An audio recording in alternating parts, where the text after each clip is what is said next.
नमस्कार साथियों, आज हम वाचन करने वाले हैं मार्कंडे जी की कहानी हंसा जाई अकेला। इसे एमएसटी 11 के पाठ्यक्रम में शामिल किया गया है। हंसा जाई अकेला में हंसा नामक एक प्रमुख पात्र है जो गांव के अंचल से संबंधित है और साथ में बहुत ही साधारण और फक्कड़ प्रवृत्ति का है। वो इतना साधारण है कि लोग उसको गंभीरता से लेते भी नहीं हैं और साथ में उसका मजाक बनाते रहते हैं। हंसा को रतौंधी नामक एक बीमारी है और हम सभी जानते हैं रतौंधी बीमारी में रात के समय स्पष्ट रूप से दिखाई नहीं देता। और इसी कारण से कहानी की शुरुआत में हम देखेंगे कि उसके साथ एक ऐसा वाकया होता है कि वो अपने गुरुजी के साथ रात के समय जा रहा होता है और रास्ते में वो किसी की महरिया से टकरा जाता है। बाकी लोग उसका बहुत मजाक बनाते हैं और वो इतना भोला और सीधा होता है क्योंकि उसका मन निश्चल और निष्कपट होता है। उसके मन में किसी प्रकार का कोई दुराव, कोई भी धोखा या कोई भी अजनबीपन नहीं है। वो बहुत ही सीधा साधा साधारण सा व्यक्ति है और वो लोगों से कहता है, हो ही गई गलती भैया, मैं का जानूं कि महरिया है, समझा तुम में से कोई रुक गया है। और इस तरह से सभी लोग उसका मजाक बनाते हैं। साथ में जो उनके गुरु हैं, गुरु का वो बहुत सम्मान करता है और गुरुजी उसको समझाते रहते हैं, दुनियादारी की बातें बताते रहते हैं। साथ में उसकी भाभी भी बार बार कहती रहती है कि तुम शादी क्यों नहीं कर लेते, अपने भैया से क्यों नहीं कहते। और इस कहानी की मुख्य पात्रा के रूप में सुशीला जी आती है जो कि एक कांग्रेस की कार्यकर्ता है और साथ में एक विधवा महिला है। सुशीला जी के साथ रहते रहते हंसा किस तरह से राजनीति में सक्रिय हो जाता है और एक साधारण सा दिखने वाला व्यक्ति किस तरह से महत्वपूर्ण बन जाता है, किस तरह से वो हम सभी का मन मोह लेता है। सुशीला जी के साथ उसका लगाव हो जाता है और साथ में सुशीला जी के साथ वो अपने भविष्य के सपने भी देखने लगता है। उसको लगता है कि हंसा अब अकेला नहीं है बल्कि उसको एक जीवन साथी के रूप में सुशीला जी का साथ मिल गया है। लेकिन नियति को ये मंजूर नहीं होता है और दुर्भाग्यवश सुशीला जी की मृत्यु हो जाती है। और किस तरह से अंत में वो पागलों की तरह हंसा जाई अकेला जो ये गीत है ये सार्थक सिद्ध हो जाता है कि उसके जीवन में कोई भी नहीं है, वो अकेला था, अकेला है और अकेला ही रह गया है। आइए पूरी कहानी का वाचन करते हैं और देखते हैं कि यहाँ पर किस तरह से मार्कंडे जी ने बीच बीच में ग्रामीण जीवन की झलकियों को हमारे सामने प्रस्तुत किया है।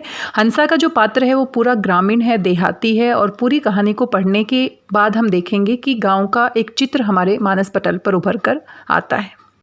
आइए कहानी का वाचन करते हैं। आप कहीं जाइएगा नहीं, कहानी के साथ बने रहिएगा। कहानी की शुरुआती पंक्तियाँ कुछ इस प्रकार से है। वहाँ तक तो सब साथ थे, लेकिन अब कोई भी दो एक साथ नहीं रहा।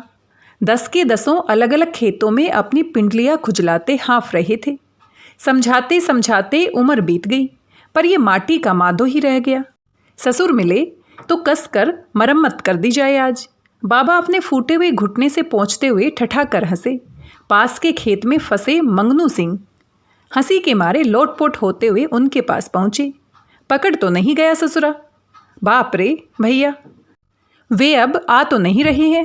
और वे लपक कर 4 कदम भागे, पर बाबा की अडिगता ने उन्हें रोक लिया।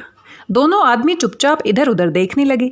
सावन भादों की काली रात, रिमझिम बूंदें पड़ रही थी। क्या किया जाए, रास्ता भी तो छूट गया, पता नहीं कहाँ हैं हम लोग। किसी मेंढ पर चढ़कर इधर उधर देखा जाए, मेरा तो घुटना फूट गया है। बुढ़वा कैसे हुक्का पटक के दौड़ा था। अरे भैया कुछ न पूछो। मंगनू हो कर हंसने लगा। इसी बीच गाने की आवाज़ सुनाई पड़ी। हंसा जाई अकेला, ई देहिया ना रही, मल्ले धोले नहा ले खा ले। हंसा जाई अकेला, ई देहिया ना रही, मल्ले धोले नहा ले खा ले, मल्ले धोले नहा ले खा ले। करना हो सो कर ले भैया, ई देहिया ना रही। 10 बीघे के इर्द गिर्द अंधेरे और भय में धसी हुई पूरी मंडली सिमट आई। चेहरे किसी के नहीं दिखाई पड़े, पर हंसी के मारे सबका पेट फूल रहा था। उसी बीच थूक घोटने की सी आवाज़ करता हुआ वह आया और जोर से हंसने लगा। हो ही गई गलती भैया, मैं का जानूं कि महरिया है, समझा तुम में से कोई रुक गया है। मगनू ने कहा, सरऊ सांड हो रहे हो, अब मर्द मेहरारू में भी तुम्हें भेद नहीं दिखाई पड़ता। ना ही भाई, जब ठोकर खाकर गिरने को हुए ने, मैंने सहारे के लिए उसे पकड़ लिया, फिर जो मालूम हुआ तो हक्का बक्का गया। तभी बुढ़वा ने एक लाठी जमा दी। खैर कहो निकल भागा। उसने झुककर अपनी टांगों पर हाथ फेरा। नीचे से ऊपर तक झरबेरी के कांटे चुभे हुए थे। ससुरे को बीच में कर लो, बाबा ने कहा। मगनू कहने लगे, चलो मेहरारू तो छू लिया, ससुरे की किस्मत में लिखी तो है नहीं। उसे लोग हंसा कहते हैं। काला चिट्टा बहुत ही तगड़ा आदमी है। उसके भारी चेहरे में मटर सी आंखें और आलू सी नाक उसके व्यक्तित्व के विस्तार को बहुत सीमित कर देती हैं। सीने पर उगे हुए बाल किसी भीट पर उगी हुई घास का बोध कराते हैं। घुटने तक की धोती और मार्किन का दुगची गमछा उसका पहनावा है। वैसे उसके पास एक दोहरा कुर्ता भी है, पर वह मौके झोंके या ठारी के दिनों में ही निकालता है। कुर्ता पहनकर निकलने पर गांव के लड़के उसी तरह उसका पीछा करने लगते हैं जैसे किसी भालू का नाच दिखाने वाले मदारी का। तो यहाँ पर हम देख सकते हैं कहानी की शुरुआत में ही जो रतौंदी वाली घटना है वो घटित हो जाती है और किस तरह से यहाँ पर मार्कंडे जी हंसा का पूरा व्यक्तित्व हमारे सामने प्रस्तुत कर रहे हैं कि वो कैसे दिखाई देते थे। हंसा दादा दूल्हा बने हैं, दूल्हा, और नन्हे नन्हे चूहों की तरह उसके शरीर पर रेंगने लगते हैं। कोई चुटैया उखाड़ता है तो कोई कान में पूरी की पूरी उंगली डाल देता है, कोई लकड़ी के टुकड़े से नाक खुजलाने लगता है तो कोई उसकी बड़ी बड़ी छातियों को मुंह में लेकर हंसा माई का नारा लगाने लगता है। इसी बीच एक मोटा सोटा सा आ जाता है, वह हंसा के कंधे से सटाकर लगा दिया जाता है और हंसा दो एक बार उस पर उंगलियां दौड़ाकर अलाप भरते भरते रुक कर कहता है, बस न। लड़के चिल्ला पड़ते हैं, नहीं दादा अब हो जाए। कोई पैर से लटक जाता है, कोई हाथ से। फिर वह मगन होकर गाने लगता है, हंसा जाही अकेला ई देहिया ना रही, हंसा जाही अकेला। उस दिन 12 बजे रात को गांव लौटकर हंसा सीधे बाबा के दालान आया। लालटेन जलाई गई। हंसा अपनी पिंडलियों में धसे झरबेरी के कांटों को चुनने लगा। जैसे जाड़े में चिल्लर पड़ जाते हैं, उसी तरह हंसा के टांग में कांटे गड़ गए थे। बाबा ने कहा, कहाँ जाएगा ठोकने पकाने इतनी रात को, यहीं 2 रोटी खा ले। और झरबेरियों के कांटे देखे तो उन्हें जैसे आज पहली बार हंसा की भीतरी जिंदगी की झांकी दिखाई दी। इतनी खेत पारी, ऐसा घर द्वार, पर एक मेहरारू के बिना बिलल्ला की तरह घूमता रहता है। बाबा उठकर हंसा की पिंडलियों से कांटे बीनने लगे। उसे रतौंदी का रोग है, इसीलिए रात को वह गांव से बाहर नहीं जाता। वह तो मगजवा का दंगल था जो उसे खींच ले गया। बाबा सरताज है पहलवानों के, भला क्यों न जाते। बेर डूब गई वहीं, चले तो अंधेरा घिर आया था। 5 मील का रास्ता था।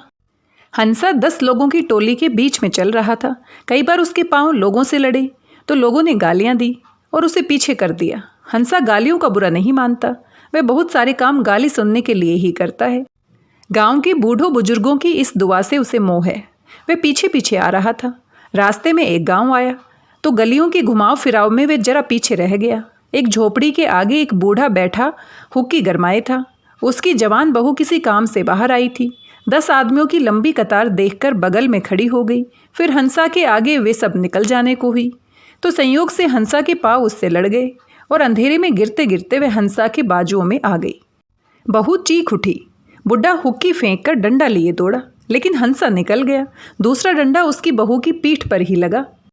यह गए वह गए और सारी मंडली रात के अंधेरे में खो गई। सबकी आंखें साथ दे रही थी, पर हंसा खाइयों खंदकों में गिरता पड़ता भागता रहा। बाबा कांटा बीनते जा रहे थे। हंसा अपनी मटर सी आंखों को बार बार अपने भालू के से बालों में धसाता, हाथ को कांटे मिल जाते पर आंखें न खोज पाती। रह रहकर रास्ते की वह घटना उसके सामने नाच जाती। क्या सोचती होगी बेचारी, और वह बाबा की ओर देखने लगता। बड़ी चूक हो गई भैया, समझो निकल भागे किसी तरह, नहीं तो जाने का कहती दुनिया। हमें तो यही सोचकर और लाज लग रही थी कि तुम भी साथ थे। अरे ये क्या कहता है हंसा, यही कि आपके साथ ऐसे लोग रहते हैं। कितना नाव गांव है, कितनी हंसाई होती। हंसा कभी कोई बात सोचता नहीं, पर आज बार बार उसका दिमाग उलझ जाता था। अगर भैया चाहे तो। इसी बीच आजी पूड़िया थाल में परोसे बाहर आई। हंसा हड़बड़ा कर उठ गया। बहुत दिन पर भौजी को देखा था। रात ने होती तो वह बाहर क्यों आती। उसने सलाम किया, थाल थामने ही जा रहा था कि उन्होंने मजाक कर दिया, कहीं डडवार डाके रहेगा बपुआ जो कांटा बिनाए रहा है। कुछ न कहो भौजी, हंसा कह ही रहा था कि बाबा बोल उठे। फंसी गया था हंसवा आज। वह तो खैर मनाओ, बच गया, नहीं तो वह पड़ती की याद करता। एक औरत को इसने। अब हंसी ठिठोली छोड़कर ब्याह करो। जब तक देह कड़ी है, दुनिया जहान है, नहीं तो रोटी के भी लाले पड़ जाएंगे। कहते क्यों नहीं अपने भैया से। गूंगे बहरे कुत्ते बिल्ली सबका तो ब्याह रचाते रहते हैं, पर तुम्हारा ध्यान नहीं करते। खेती बाड़ी जगह जमीन सब तो है। बाबा कुछ नहीं बोले। लगा सेंध पर धर गए हो। आज ही जाने लगी तो बाबा ने तेल भेजने को कहा। तेल की कटोरी लेकर हंसा बाबा के पैताने जा बैठा। अपने पैरों में लगाओ न हंसा, दर्द कम हो जाएगा। गजब कहते हो भैया, अरे लगाया भी है कभी तेल। और वह बाबा की मोटी रांद पर झुक गया। मनो तेल पी गई रानी, कितने तो तेल ही लगाकर पहलवान हो गए। हंसा कहने लगा। बाबा चुप पड़े रहे। औरती से लटकी हुई लालटेन में गुल पड़ गया था। धुएं से उसका शीशा काला पड़ चुका था और कालिख ऊपर उड़ने लगी थी। हंसा उठा और बत्ती बुझाकर लेट गया। भौजी की बात हंसा के कानों में गूंज रही थी। जब तक देह कड़ी है। हंसा ने करवट लेते लेते बूढ़े के डंडे की चोट का हाथ से अंदाज लिया और भुनभुनाने लगा। जानबूझकर तो कुछ नहीं किया। हम तो भैया की तरह मेहरारू को आंख उठाकर भी नहीं देखते। ये रतौंदी साली जो ने कराई। उसने इधर उधर आंख चलाई पर कुछ नहीं, सब मटमैला धुंध। पाला पड़े चाहे पत्थर, काम से खाली होकर हंसा बाबा के पास जरूर आएगा। कभी देश विदेश की बात, कभी महाभारत रामायण की बात। लेकिन गन्नी महात्मा यहाँ पर गांधी महात्मा, महात्मा गांधी के लिए प्रयोग किया गया है। गांव के लोग हैं तो गांधी की बजाय गन्नी कहते हैं। लेकिन गन्नी महात्मा की बात में उसे बड़ा मजा आता है। किसी ने उसे समझा दिया है कि गांधी जी अवतारी पुरुष थे। उस दिन दालान में कोई नहीं था। शाम का वक्त था।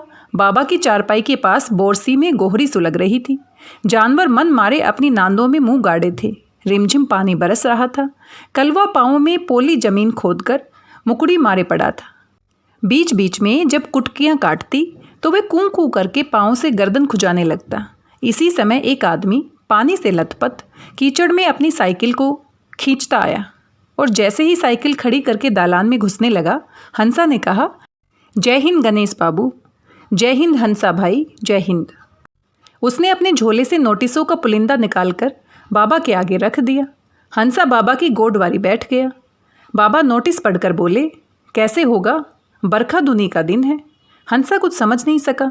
जब उसका पेट फूलने लगा तो वह बोल बैठा, का है भैया, कोई सुशीला बहन यहाँ गांधी जी का संदेश सुनाना चाहती है।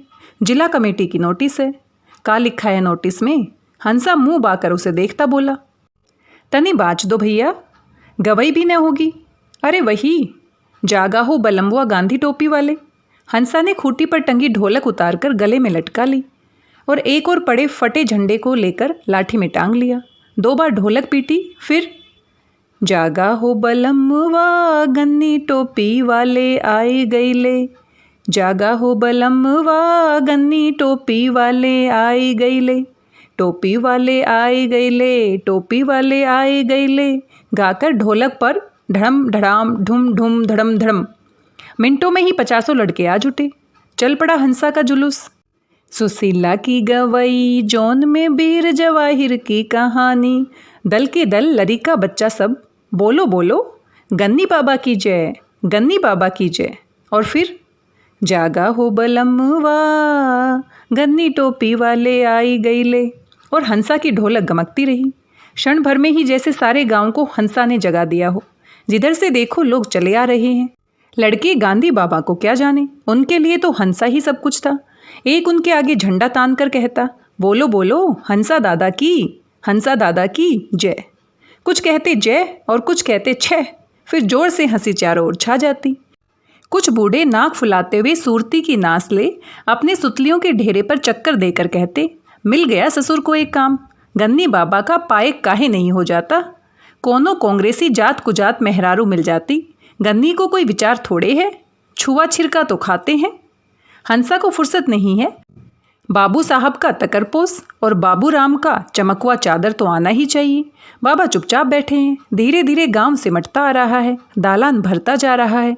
अंधेरे की गाढ़ी चादर फैलती जा रही है। रिमझिम पानी बरस रहा है। 4 लालटेनें जल रही हैं। बुला तो लिया पानी बुनी में, हल्ला भी पूरा मचा दिया, पर ठहरेंगी कहाँ सुशीला? कुछ खाना पीना आने पर देख लेंगे। अपना घर तो खाली ही है, खाने की भी चिंता न करो, घी है ही, पूड़ी उड़ी बन जाएगी, कहता हुआ हंसा बाहर निकला। हंसा संभाल संभाल कर चल रहा था। अंधेरे की वही धुंध, वही मटमैलापन। आखिर वह क्या करे कि उसे दिखाई पड़ने लगे। वह एक बच्चे की सहायता से किसी तरह बाबू साहब के दालान के सामने पहुंच गया। पहाड़ से तख्त को सिर पर बिड़ई रख उठा लिया और किसी तरह रेंगता रेंगता बाबा के दालान पर पहुंचा। बाबा बहुत बिगड़े, ससुरा मरने पर लगा है। हंसा को ये जानकर बड़ी खुशी हुई कि सुशीला जी आ गई हैं। वह बाबा के पास बैठ उनकी बातें बड़े ध्यानपूर्वक सुनने लगा। सुशीला जी हंसा के ठीक सामने बैठी थी। लालटेन जल रही थी, पर वह देख नहीं पाता था कि वह कैसी है, क्योंकि रतौंदी है। आवाज़ तो कड़ी है, और ये गन्ने के ताजे रस्सी महक कहाँ से आ रही है। हंसा खो गया। सुशीला का साल भर पहले का गाना, जागा हो बलमवा गांधी टोपी वाले आई गई ले, उसके होठों पर थिरक उठा। सांवला सांवला सा रंग था, लंबा छरहरा बदन, रूखे रूखे से बाल और तेज आंखें। कैसा अच्छा गाती थी, हंसा सोचता रहा। इसी बीच कीर्तन प्रवचन हो गया। सुशीला जी ने भाषण भी दिया और सारी ग्राम मंडली बिन विद्या के भारत देश दिन दिन होती है तेरी ख्वारी रे गुनगुनाती वापस जाने लगी। हंसा खोया बैठा रहा। खंजड़ी की डिमडिम और सांझ की झनकार उसके कानों में गूंजती रही।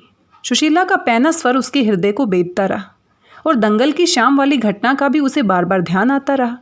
देखो तो इन आँखों को जो न करा दे, उनकी नसों में रक्त की झंझनाहट भर जाती। एकाएक गन्नी महात्मा की सुनकर वह चौंक पड़ा और जोर से चिल्ला पड़ा, जय जय। बहुत रात बीत चुकी है। हंसा के घर में पूड़ियाँ छानने की तैयारी हो रही है।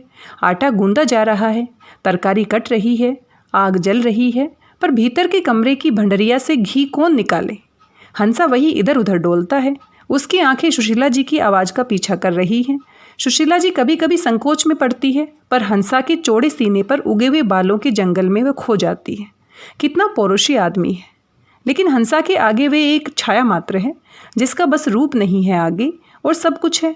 मीठी मीठी थकन भरी आवाज़ और डाल के ताजे फल जैसी सुगंध। वह बड़ा खुश है। एक औरत के रहने से घर कैसा हो जाता है, कितना अच्छा लगता है। वह सोच ही रहा है कि घी की माँ होती है।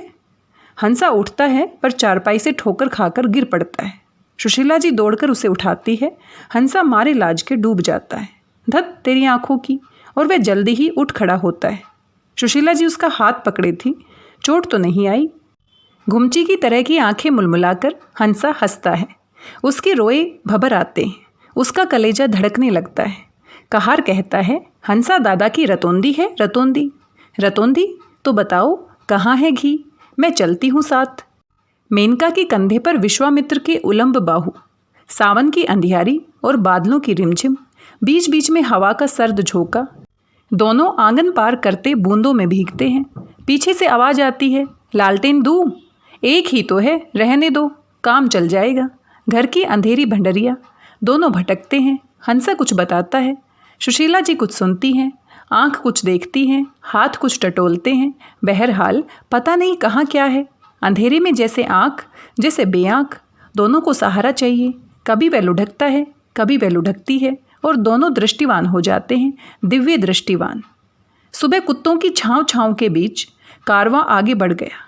बैलों की घंटियाँ टुनटुनाई, भुजंगे बोले, और बाबा ने उठकर अपना 56 पतरी वाला बांस का छाता उठाया और ताल की ओर चल पड़े।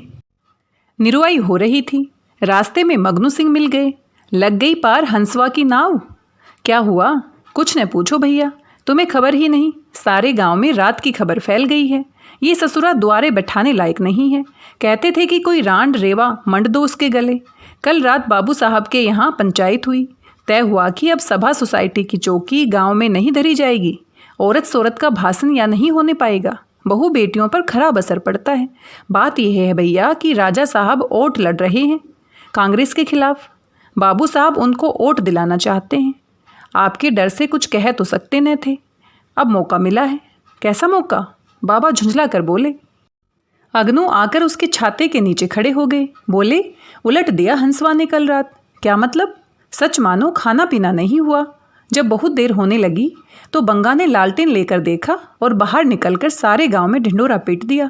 अभी तो सर सामान लेकर घाट पर पहुंचाने गया है। बाबा चुपचाप आगे बढ़ गए। इस तरह की बात सुनकर बर्दाश्त करना उनके लिए कठिन है, पर न जाने क्यों उन्हें हंसी आ रही थी। तभी दूर हंसा की भारी आवाज़ सुनाई दी, जग बेहमोलू जुलम कैलू नंदी, जग बेहमोलू जुलम कैलू नंदी, ब्रह्मा के मोहलू बिसुनु के मोहलू, शिव जी के नचिया नचोलू मोरी नंदी। बाबा खड़े थे। हंसा धीरे धीरे पास आ गया। अंधेरा छट गया था। हंसा डर गया। कैसे खड़ा हूँ भैया के सामने, कैसे? कुछ देर दोनों चुप रहे। बाबा ने देखा हंसा के हाथों में खद्दर के कुछ कपड़े थे, पर उसकी निगाह नीचे जमीन में धंसी थी। हंसा, बाबा बड़ी कड़ी आवाज़ में बोले, जहाँ पहुँच गए हो वहाँ से वापस नहीं आना होगा। भैया बोटी बोटी कट जाऊँगा, पर यह कैसे हो सकता है?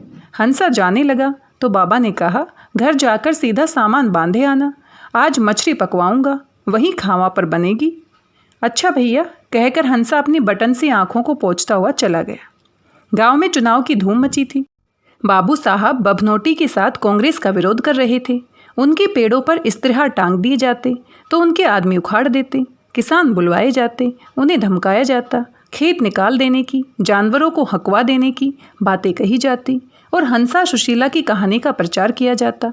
भ्रष्ट है सब, इनका कोई दीन धर्म नहीं है, गन्नी तो तेली है। और हंसा अब पूरा स्वयं सेवक बन गया है। खद्दर का कुर्ता धोती और हाथ की लंबी लाठी में तिरंगा, बगल में बिगुल लटका रहता है और वह बापू के संदेश की पर्ची बांटता फिरता है। तो यहाँ पर हम देख सकते हैं कि गांव में राजनीति का माहौल है और एक जो पार्टी है वो दूसरे पार्टी का विरोध कर रही है। हंसा जिस पार्टी का प्रचार प्रसार कर रहा है, दूसरी पार्टी इसका विरोध कर रही है और उनको कहीं ना कहीं एक मुद्दा मिल गया है सुशीला और हंसा के रिश्ते का, कि इस तरह के जो रिश्ते होते हैं वो गाँव में नहीं हो सकते हैं और इससे उनकी बहू बेटियों पर बुरा असर पड़ता है। लेकिन यहाँ पर पूरी तरह से हंसा समर्पित हो गया है सुशीला जी की पार्टी के प्रचार प्रसार में और वो स्वयं सेवक बन गया है और किस तरह से खद्दर का कुर्ता धोती पहनता है, हाथ में तिरंगा लेकर चलता है और बिगुल बजाता रहता है और बापू जी का संदेश पूरे गांव में बांटता है। बाबू साहब जो कहीं मान लो, पूरी मिठाई राजा के तम्बू में खाओ, खर्चा खोराक बाबू साहब से लो और मोटर में बैठो, लेकिन कांग्रेस का बक्सा याद रखो, वहाँ जाकर खाना पीना भूल जाओ। कांग्रेस तुम्हारे राज के लिए लड़ती है। बेदखली बंद होगी, छुआछूत बंद होगी, जनता का राज होगा। एक बार बोलो, बोलो गन्नी महात्मा की जय। इस प्रकार से हंसा कांग्रेस पार्टी का प्रचार प्रसार कर रहे हैं। घर घर में कंठ कंठ में सुशीला के मनोहर गानों की धुनें गूंजने लगी। गांव के बच्चे हंसा दादा के पीछे हाथों में अखबार की रंग कर बनाई झंडियां लिए इधर से उधर चक्कर लगाया करते थे। उन्हीं दिनों गांव में रामलीला होने को थी। बाबू साहब की पार्टी के राम लक्ष्मण बने थे, पर रावण बनने वाला कोई नहीं मिलता था। लोग कहते रावण बनने वाला मर जाता है, कोई तैयार नहीं होता था। बाबा दशमी के मालिक थे। हंसा कैसे बर्दाश्त करता कि लीला खराब हो। ऊपर से सुशीला जी लीला खत्म होने पर भाषण करने वाली थी। हंसा सोचने लगा, क्या हो। सहसा लड़कों ने तालियां बजाई और हंसा दादा को घेर लिया। जल्दी जल्दी काला चोंगा रावण के गले में डाल दिया गया। सिर पर पगड़ी बांधकर 10 मुंह वाला चेहरा हंसा दादा ने पहन लिया। हाथ में तलवार ली और गरज कर बोले, मैं रावण हूँ, कहाँ है दुष्ट राम, मैं रावण हूँ। एक बच्चे ने अपनी छड़ी से लगा हुआ तिरंगा झट दशानंद के सिर पर घोंस दिया और सब लोग जोर से हंसने लगे।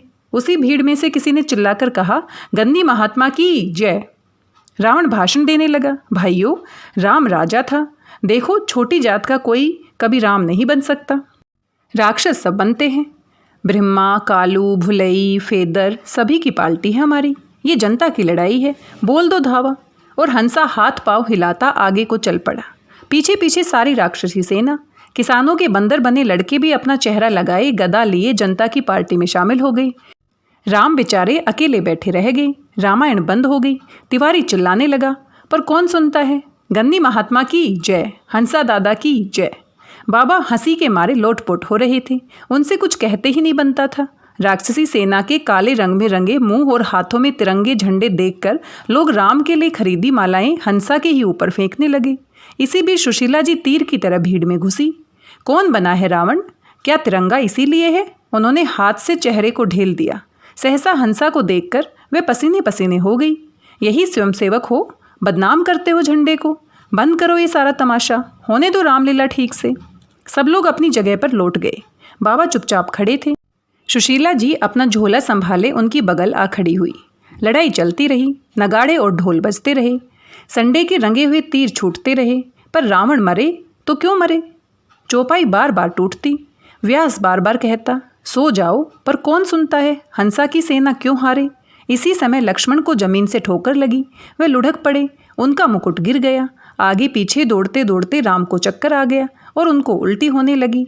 सारे मेले में शोर मच गया। जीत गई जनता की फौज, जीत गई जनता की फौज। हंसा दादा की पार्टी ऐसे ही वोट जीत लेगी। इधर दिन रात सुशीला जी खंजड़ी बजाती, घूमती रहती। और रात हंसा के घर लौट आती। दूसरे दल के लोगों ने चिट्ठियां भिजवाई, सुशीला जी को यहाँ से बुला लिया जाए, जनता पर बुरा असर पड़ रहा है। चुनाव के 2 दिन पहले उन्हें नोटिस मिला कि वे बापू के आदर्शों को तोड़ रही है, इसलिए उन्हें काम से अलग किया जाता है। वह हंस पड़ी थी। ईश्वर ने पति से अलग किया और अब बापू के नकली चेले उन्हें जनता से अलग करना चाहते हैं। उनकी खंजड़ी और जोर से बजने लगी, उनका स्वर और तेज हो गया। चुनाव के 2 दिन रह गए। सुशीला जी बीमार पड़ गई। हंसा के घर में उनका डेरा पड़ा था। वह बुखार की जलन सह रही थी, पर किसी को अपने पास बैठने नहीं देती थी। रात जब हंसा लौटता तो वह उससे कहती, तुम सुनाओ अपना भजन, और हंसा बिना कुछ सोचे विचारे गाने लगता। हंसा जाही अकेला ई देहिया ना रही। फिर प्रचार प्रसार का समाचार लेकर वह उसके रोए भरे सीने में मुंह छिपा लेती। चुनाव का दिन आ गया, लेकिन सुशीला जी बिस्तर से नहीं उठी। किसानों की जय जयकार करती हुई टोलियां गुजरती तो वह अपने बिस्तर में तड़प कर रह जाती। हंसा उन्हें बहुत रोकता, पर वह उठकर उनसे मिलती। बाबा बहुत समझाते, पर वह न मानती। चुनाव के दिन डोली में उठाकर वह पोलिंग पर ले जाई गई। वहीं पेड़ के नीचे बैठे बैठे उन्हें कई बार चक्कर आया और बेहोश हुई। वोट पड़ता रहा। किसान राजा साहब के कैंप में खाना खाते, उनकी मोटर में आते, पर वोट डालने कांग्रेस के बक्स में। उन्हें सुराज मिलेगा, उन्हें आज़ादी मिलेगी, यही सब सोचते थे। तीसरे पहर जोर की बारिश आई। सुशीला जी छाया में जाते जाते भीग गई। बाबा ने उन्हें डोली में बिठाकर घर भेज दिया। चुनाव चलता रहा। हंसा भूत की तरह काम में जुटा था। बहुत देर तक कभी उसे सुशीला की याद आती तो मन को दबाकर फिर पर्ची बांटने लगता। बहुत कम वोट राजा के बक्से में गिरे। शाम हो गई। राजा का तंबू हारे हुए कर्मचारियों से भर गया। हंसा उन्हें देखकर जाने क्यों क्रोध से जल रहा था। उसे बार बार सुशीला की याद आ रही थी। भैया, कुछ और होना चाहिए, मुझे चले जाने दो हंसा। और 25-30 लोग हंसिया लेकर राजा साहब के तंबू की डोरियों के पास खड़े हो गए। कौन जाने क्यों खड़े हैं। हंसा ने विजय का बिगुल फूंका और सारा तंबू 1 मिनट में जमीन पर था। जोर का शोर मचा। किसानों ने जय जयकार की और लोग अपने घरों को वापस चले गए। सुशीला जी को निमोनिया हो गया। उनकी सांस फंस गई। बाबा रात दिन उसके पास बैठे रहे। हंसा ने जमीन आसमान एक कर दिया, पर फायदा न हुआ। वे बार बार महात्मा जी का नाम लेती। हंसा से उसका भजन सुनती और आंखें बंद कर लेती। चुनाव का नतीजा सुनाया गया तो नेता लोग मोटर पर चढ़कर सुशीला जी से माफ़ी मांगने आए, पर सुशीला जी ने मुंह फेर लिया, जैसे वे कहती हो, मैं तुम्हारे कर्तव्य जानती हूँ, और हंसा उठकर बाहर चला गया। अंत में एक दिन सुशीला जी की सांसें बंद हो गई। हाय मच गई। बच्चे फूट फूट कर रोने लगे। हंसा ने बकरी के लिए पत्ता तोड़ने वाली लग्गी में तिरंगा टांग कर हाथों से ऊपर उठा लिया और अपना बिगुल फूंकने लगा। उसकी हंसी लोगों के मन में भय पैदा करने लगी और वह हंसता रहा। आज तक गन्नी महात्मा, जवाहिरलाल और जनता की फौज, यही 3 शब्द वह जनता है। लड़के अब भी उसे उसी तरह घेरे रहते हैं, पर पहाड़ से तख्त को उठा नहीं सकता। हाँ, उठाकर ले जाने वालों को देखकर वह जोर जोर से हंसता है और घंटों हंसता रहता है। उसके खेत में घास उगी है, मकान ढह गया है, पर लग्गी में फटा तिरंगा और सुशीला का दिया हुआ बिगुल अब भी टंगा रहता है। कभी कभी वह गंदे कागज़ दीवारों पर सटाता फिरता है और फिर कभी सारे गांव की गलियां साफ कराता है। आज़ादी मिली तो उसे रुपए मिले। राजनीतिक पीड़ित था वह, पर वह रुपयों की गड्डी लेकर हंसता रहा और फिर उन्हें गांव की दीवारों में एक एक कर टांग आया। 2 बार लोग उसे आगरे ले गए, पर कुछ ही दिनों बाद फिर हंसा जाई अकेला का स्वर गांव की फिजा में गूंजने लगा। अब भी कभी कभी वह आज़ादी लेने की कस्में खाता है। उसके तमतमाए हुए चेहरे की नसें तन जाती हैं और वह अपना बिगुल फूंकता हुआ कभी धान के खेतों, कभी ईख और कभी मकई के खेतों की मेंढों पर घूमता हुआ गाया करता है, हंसा जाही अकेला, हंसा जाही अकेला।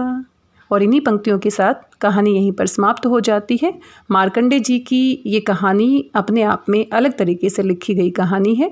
थोड़ा सा इसको समझने में दिक्कत भी होती है, क्योंकि गांव के बहुत सारे ऐसे शब्द हैं जिनको हम नहीं समझ पाते हैं, अगर उनका अर्थ हमें समझ में नहीं आता है।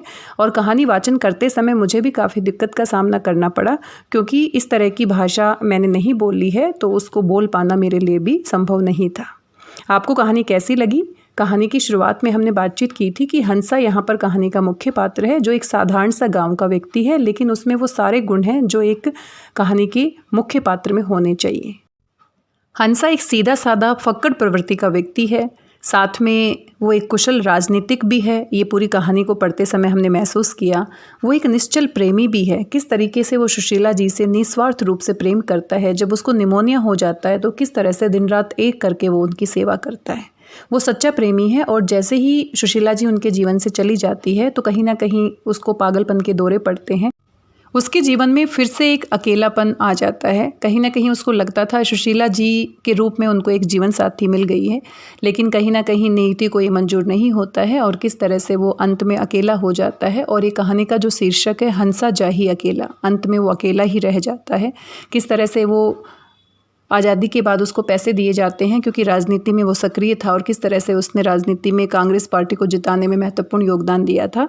तो उन पैसों को वो क्या करता है, दीवारों पर टांग देता है, क्योंकि अब उसके लिए पैसों का कोई महत्व नहीं है, दुनियादारी का कोई महत्व नहीं है, क्योंकि उसके जीवन का सच्चा प्यार अब उसके साथ नहीं रहा।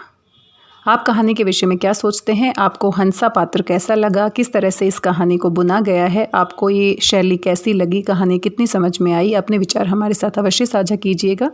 आज की इस वीडियो में बस इतना ही। मिलते हैं किसी नई कहानी के साथ किसी नए वीडियो में। तब तक स्वस्थ रहिए, व्यस्त रहिए, मस्त रहिए और कुछ ना कुछ अच्छा पढ़ते रहिए। धन्यवाद, बहुत बहुत धन्यवाद।